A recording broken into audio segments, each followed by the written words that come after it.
Okay, today we're going to get a little bit of a history lesson about this area, from one aspect of it anyhow.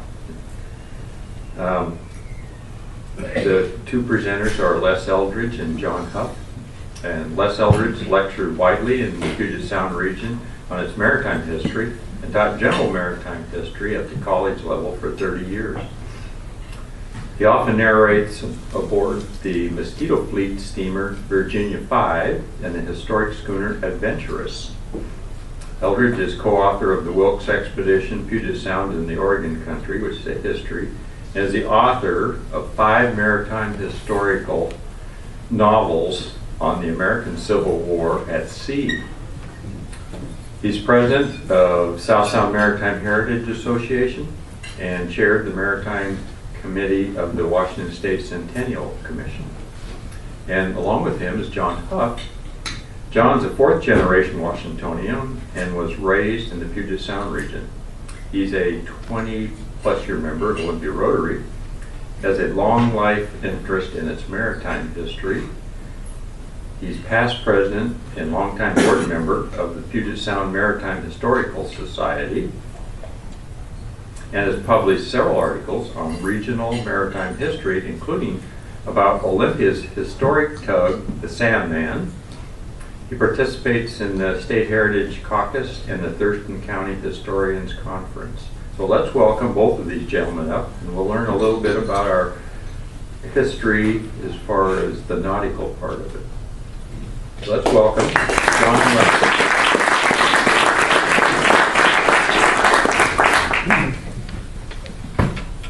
Thank you, Larry, and it's always a delight to be among so many friends here at Lacey Rotary, and it's a particular delight for John because he gets a makeup as well. But we're here today to give you just a few highlights of the book that he and I have written, which has been published last month by Arcadia Publishing of Arcadia, South Carolina, as part of their Images of America series called Maritime, Olympia, and South Puget Sound. And the book will take you through some interesting aspects of maritime activity in Olympia and South Puget Sound, starting with the coastal Salish Indians, those intrepid mariners who paddled and sailed all over our lovely sound here, and taking you then through the explorations of the Royal Navy, the U.S. Navy, the Hudson's Bay Company, the incredible Mosquito Fleet, up through World War I and World War II, and the shipbuilding and support that went on here for those efforts, and then the development of our lively and vibrant port, right, Bill? Right, okay, and on to the singular Olympia Festival, the Olympia Harbor Days. So I'm going to ask John Hough to lead off.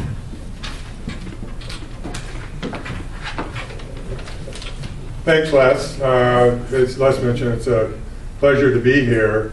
And we kind of got involved in this project because so many of us look out on the waters of Puget Sound and kind of don't see what a treasure this is in terms of having been a marine highway for thousands of years. Let's see, I hit the button. Here we go.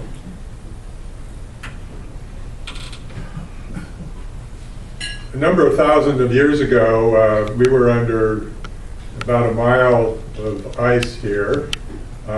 But about 12,000 years ago, it started to, the ice sheet started to retreat, and the indigenous people moved in. And what they found were thick forests, which were hard to navigate, but they found the open waters. And so they developed a vibrant canoe culture that exists today.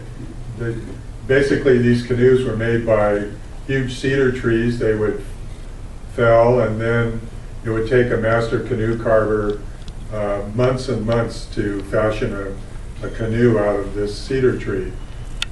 Here we have a family coming back from their summer camp headed towards their winter quarters in South Puget Sound. This photo was taken just off Stellicum.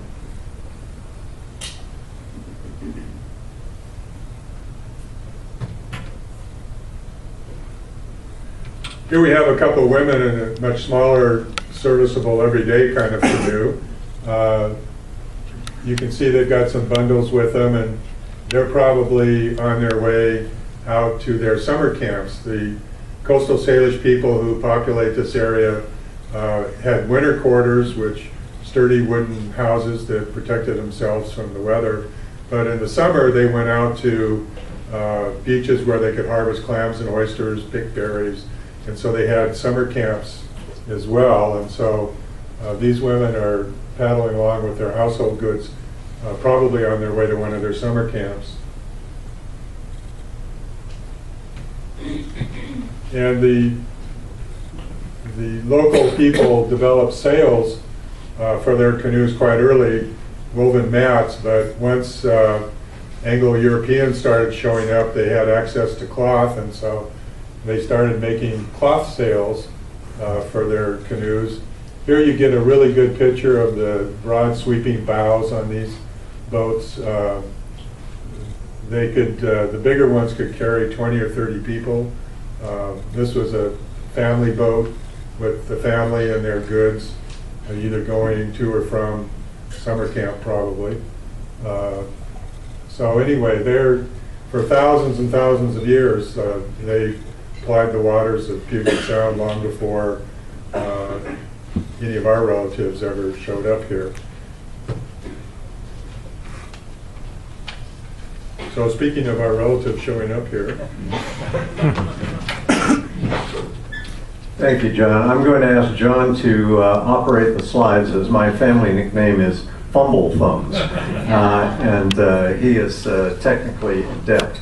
So before we move through the next 5 slides, I want to tell you it's a remarkable and amazing confluence of worldwide, well-recognized explorers and the very top scientists of their time. In fact, they didn't even use that term in the 1800s. They were known as natural philosophers or naturalists, and later in the 1830s, scientists became the term to describe them. But we had 14 or 15 of the finest botanists, volcanologists, philologists in the world, right here in little old Olympia and South Puget Sound. It was simply amazing. And of course, we had our well-known explorers, Vancouver, Puget, Charles Wilkes of the U.S. Navy, and then the very sustaining force of the Hudson's Bay Company, bringing more scientists and more explorers in. So George Vancouver, of course, was here in 1792. And it's remarkable that he and Peter Puget, his second lieutenant, and a boatload, 2 boatloads actually, of sailors and midshipmen were right off the mouth of the Deschutes River. If you look out from Anthony's home port, across the water and across the Olympia Yacht Club, that is 47 degrees 3 minutes north latitude, and that's where they took their sun sights on successive days in May 1792 to determine that this was the southern extremity of Puget Sound. So we were blessed with these 2 giant figures in exploration on 2 successive days right here, as I say, in our fair city. They were followed, or actually they were accompanied by a botanist named Archibald Menzies, who was one of the top botanists of the time. He had come out as a supernumerary, a sort of a privileged passenger, being sponsored by the Linnaeus Society, a scientific organization in Great Britain, to collect specimens. And he accompanied Vancouver, and surgeons naval surgeons of the day were usually barbers, and they usually had an alcohol problem, and the surgeon on Vancouver's trip died while they were rounding Cape Horn, and Menzies volunteered, because he was also a physician, to take over the duties of the surgeon as well as his own collection duties. So he was remarkable. He's connected to a later explorer who came here with the Hudson's Bay Company named David Douglas. The Douglas fir was named for him in English, and the Latin name for the Douglas fir is Pseudosaga menzies, which means Menzies false hemlock.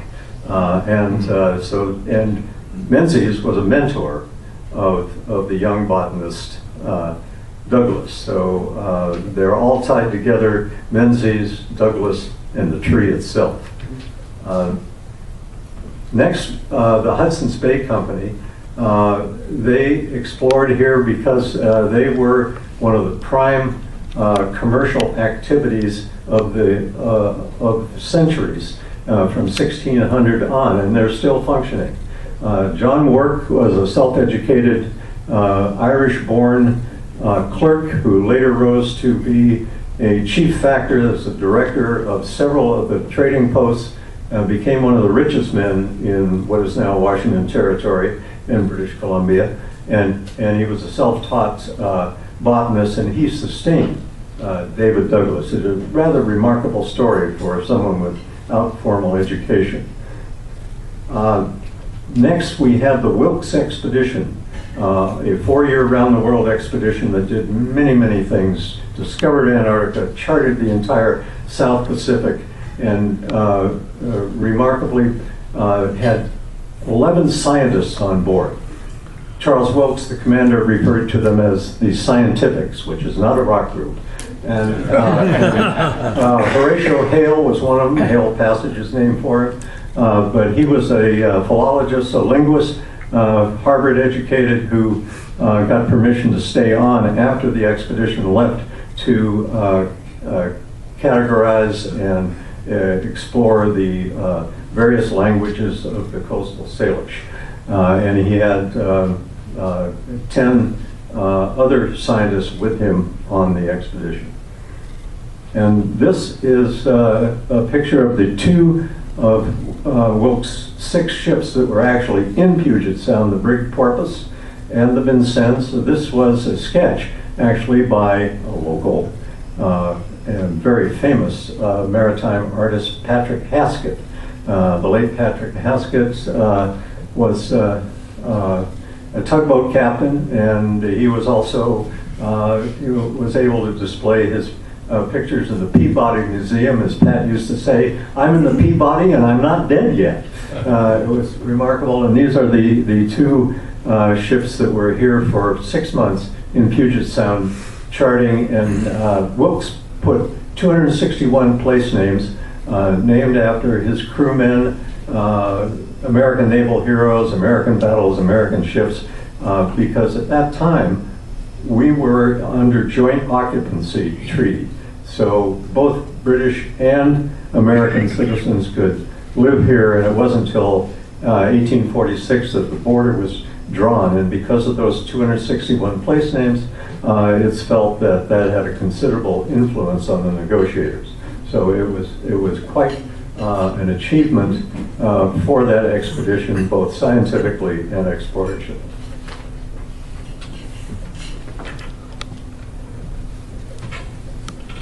This is a 1909 scene in Budd Inlet, where the Port of Olympia's docks are now. Lumber was the primary early export from Olympia, as much as today.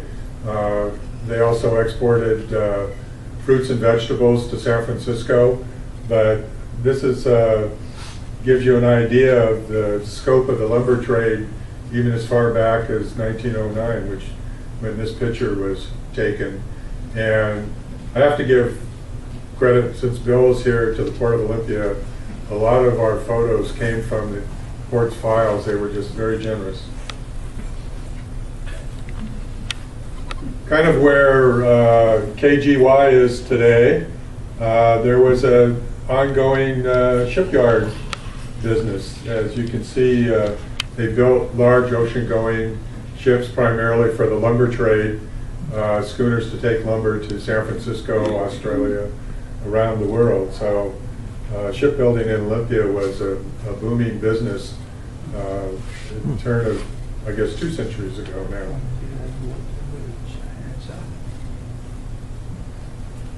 And we all know Percival Dock today. Here's the original Percival Dock with Sam Percival's son, we think, standing there.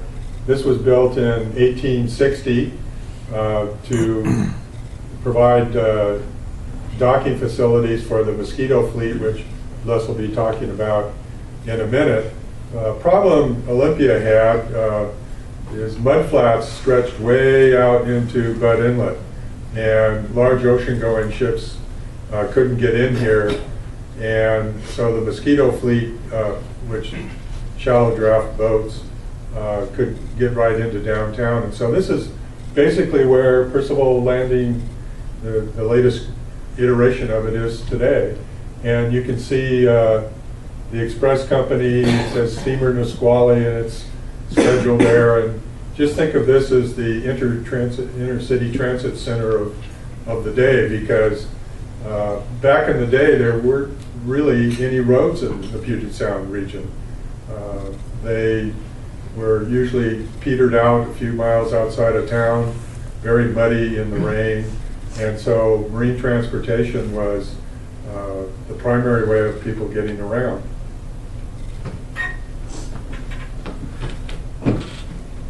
As John's pointed out, the Puget Sound was the superhighway of the time. It was by far the most economical way to move passengers and freight, and Olympia was the southern terminus of a route that ran all the way up to Victoria, but certainly the Olympia-Tacoma-Seattle route and the Olympia-Shelton route were exceptionally active. There were hundreds of these steamers, stern wheelers, side wheelers, paddle wheelers, and screw-driven vessels, propeller-driven vessels.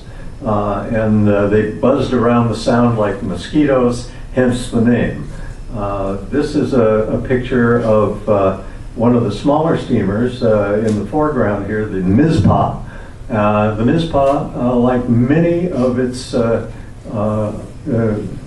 other ships, she was converted at the time when the automobile came in and roads, good roads began to be built, and the demand for moving freight and passengers by steamer diminished. She was converted to a tugboat, and that happened to many of the steamers that we're going to look at here. But it was a wild time from 1850 to about 1920.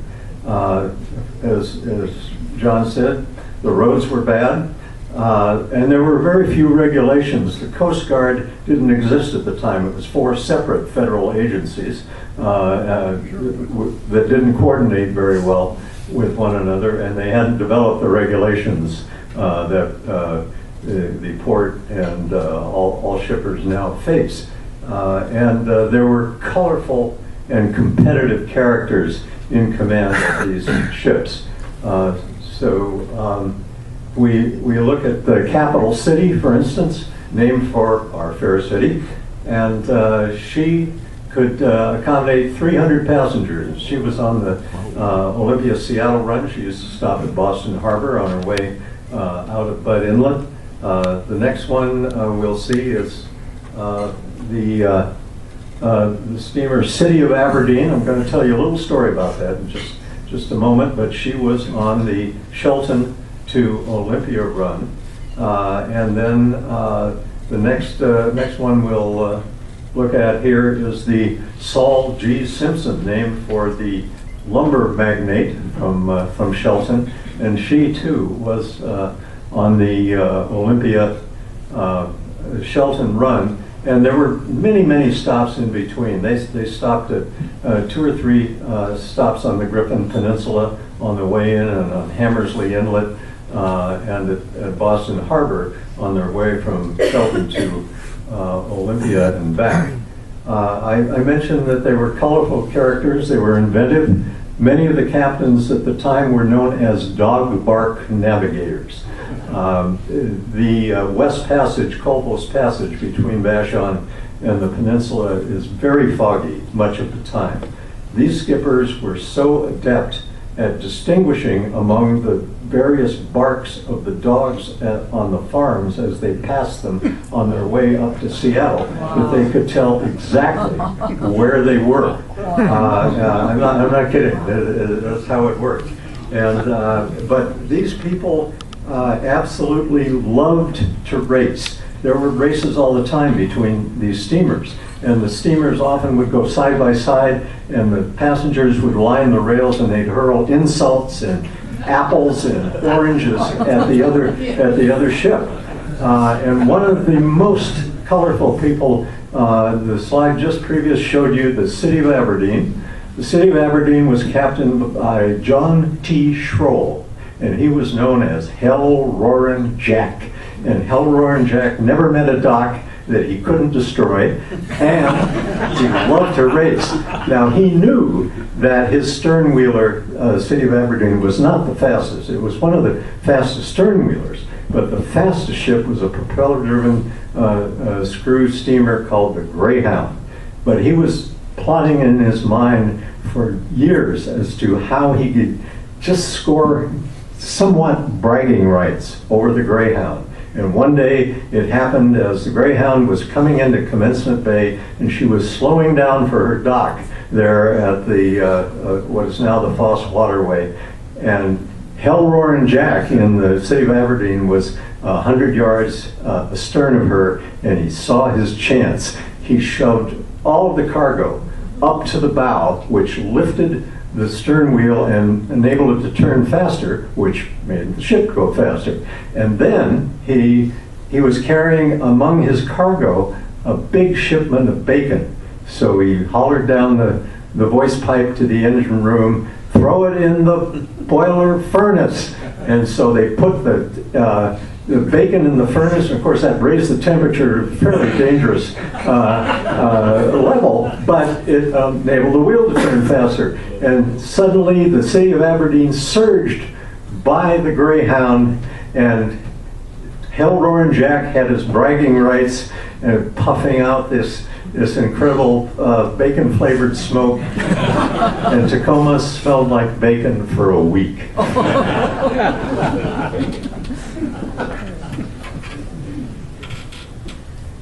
Well, in 1923, the good citizens of Olympia decided they needed to form a port district to attract ocean-going ships, and along with that, talked the Corps of Engineers coming in and dredging a turning basin.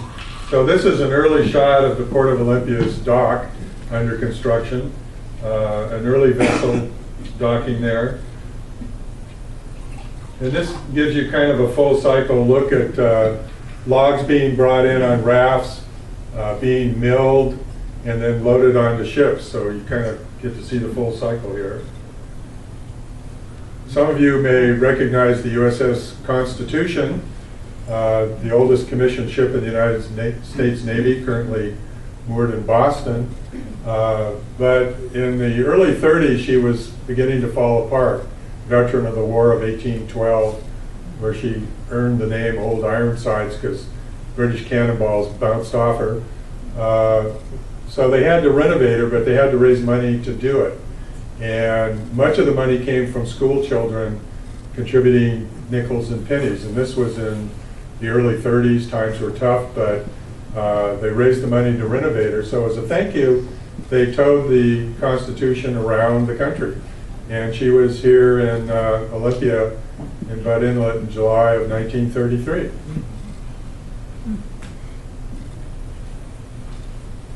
After World War II, the Navy had a lot of surplus vessels, and many of them, all transport ships, were moored in Bud Inlet, called at the Reserve Fleet. Some of you old timers around here probably remember that. It was there, the ships, some of them were taken out of service for Korea, some taken out of reserved for Vietnam. But by the early 60s, they were all gone to the scrapyard. And our local hero here, the Tug Sandman, built in 1911. Her original owner, Arthur Weston, was at the Yukon Pacific Expedition in Seattle, tells you how old the Sandman is, and saw an expedition, a display of an engine called a Frisco Standard, and he bought that on the spot for the Tug Sandman, which worked as a tug in the area for many, many years. One of her main jobs was towing barges full of sand from what is now the golf course up by Stellicum to the Capitol for construction of the Capitol. She was built in Tacoma at the renowned Crawford and Reed shipyard, which built many of the fastest Mosquito Fleet ships. Interesting story there. You see the railroad track leading into downtown Tacoma. When they got ready to launch a ship, it was on a turnstile, so they would rotate after checking the train schedule, rotate the tracks, launch the ship, and then rotate the tracks back in place. And here today is our Tug Sandman, so when you see her down there, she was built in 1911. She's an honest representative of days gone by. And this shot of the port today with a row ship, you can see the gate at the back drops down and drive vehicles on and off.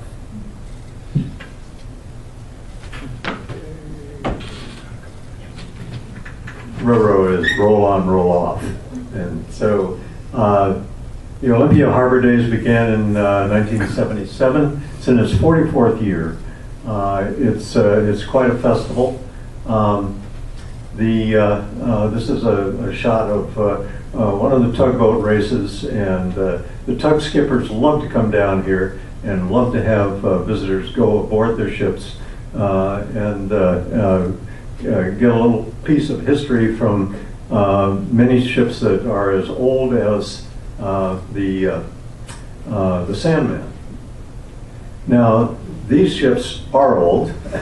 at least the Virginia 5 was built in 1922, and she's one of the last of the Mosquito Fleet, but not the last, because there is another vessel here, home ported in Olympia, called the Terry Knot 2, which is Sea Blossom Seafoods logo ship, and she also was on in the Mosquito Fleet on the Shelton to Olympia run, and then Kitsap County has the Carlisle 2, which was built in 1911 and has been continually operating. So we have three remnants of the Mosquito Fleet, and of course then we have our replica ships, the Lady Washington and the Hawaiian Chieftain from Grays Harbor Seaport. They'll all be here for Harbor Days, and I encourage you to go down and get aboard and get a taste of our records. I want to say particular thanks to the port for their photos, and also to Pat Haskett's widow Debbie, who's a resident here, Kay Patterson of Gig Harbor, and who provided us many of these photos, and they're just a priceless collection. So thank you very kindly for having us.